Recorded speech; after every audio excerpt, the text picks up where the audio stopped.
पुण्यश्लोक अहिल्यादेवी होळकर यांच्या त्रिशताब्दी जयंतीचे औचित्य साधत आयोजित करण्यात आलेल्या गोदा ते नर्मदा जलयात्रेचे आज सोमवारी कोपरगाव शहरात उत्साहपूर्ण वातावरणात स्वागत करण्यात आले। साईबाबा तपोभूमी येथे आमदार आशुतोष काळे, समता नागरी पतसंस्थेचे चेअरमन काकासाहेब कोटे, राष्ट्रवादी काँग्रेसचे पदाधिकारी कार्यकर्ते तसेच आजी माजी नगरसेवकांनी जलयात्रेचे जल्लोषात स्वागत केले।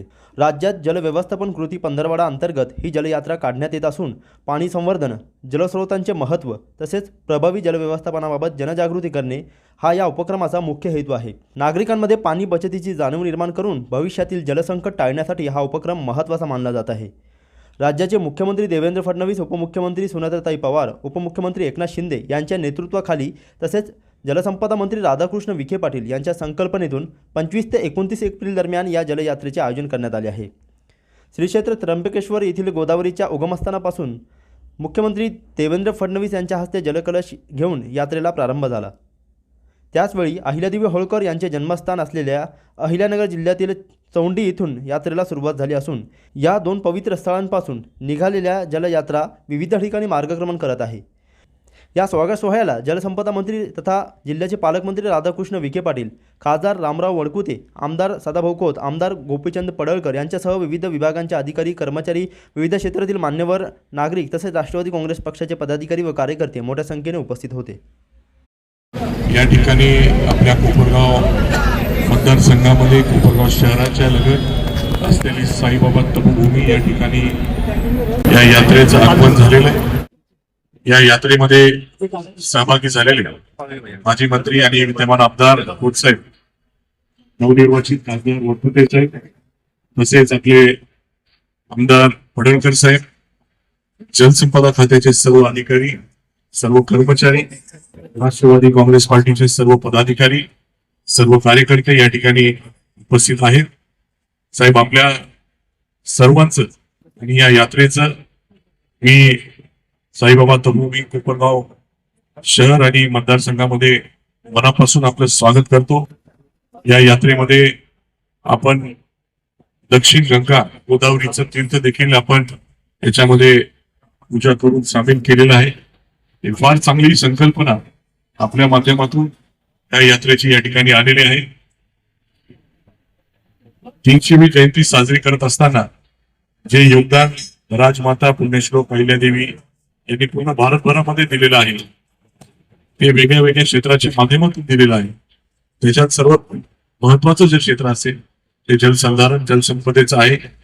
म्हणून आपल्या संकल्पनेतून जी यात्रा काढण्यात आली, एक वेगळा उपक्रम या जयंतीच्या निमित्ताने आपण घडून आणला, त्याबद्दल आपले मनापासून मी अभिनंदन करतो, आभार व्यक्त करतो। मी पुन्हा एकदा आपल्या सर्वांचं स्वागत करतो आणि माझे 2 शब्द थांबवतो। जय हिंद, जय महाराष्ट्र, जय मल्हार। यांनी केलंय, मी आमच्या सर्वांच्या वतीने माननीय ज्येष्ठ आमचे सहकारी माजी मंत्री सदाभाऊ खोत, झुंजार नेतृत्व माननीय गोपीचंद पडळकर, नवनिर्वाचित आमचे राज्यसभेचे खासदार माननीय वडकुते साहेब, त्या सर्वांच्या वतीने आशुतोषजी आपल्या आणि आपल्या सर्व कार्यकर्त्यांचं, काकासाहेब कोटे, आपल्या सर्वांचं मनापासून मी धन्यवाद देतो। तर म्हणजे साईबाबांच्या तपोभूमीमध्ये आल्यानंतर आपल्याला बऱ्याच लोकांना कल्पना असेल की साईबाबांचं चरित्र ज्या दासगणूने लिहिलंय, स्तवन मंजरी जे पुस्तक आहे ते माहेश्वरीच्या किनाऱ्यावर लिहिलेलं आहे। इतका जवळचा संबंध बाबांचा आणि माहेश्वरीचा सुद्धा आहे।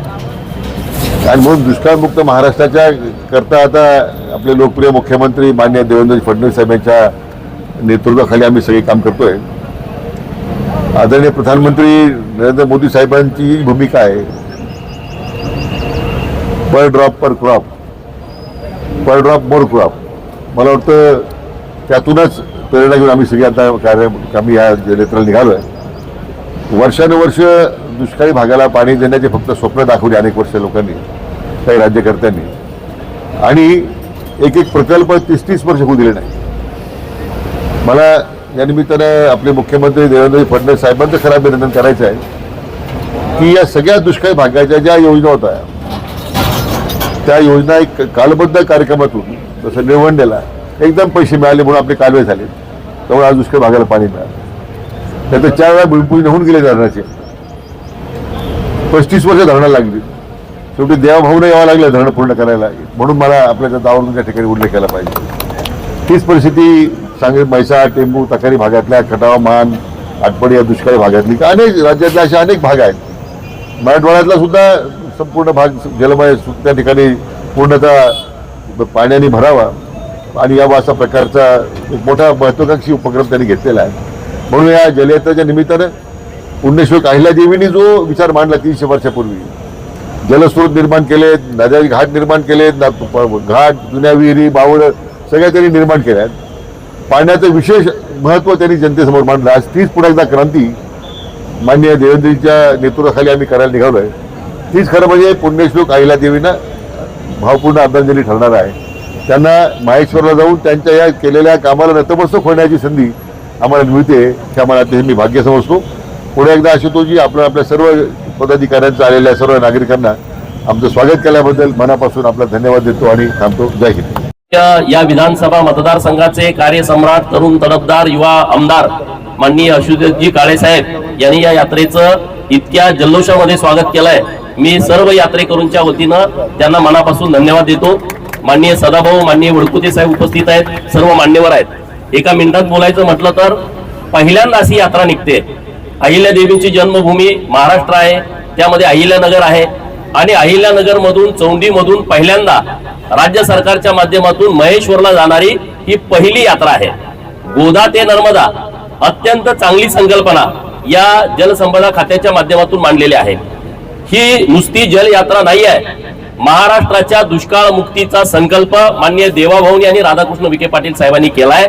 ज्या भागामध्ये कायमस्वरूपी पाणी हवं आहे त्या भागाला पाणी देण्यासाठी राज्य सरकार अत्यंत टोकाचा प्रयत्न करतंय आणि मला 100% खात्री आहे येणाऱ्या काही वर्षामध्ये महाराष्ट्र आपल्याला दुष्काळमुक्त झालेला दिसेल.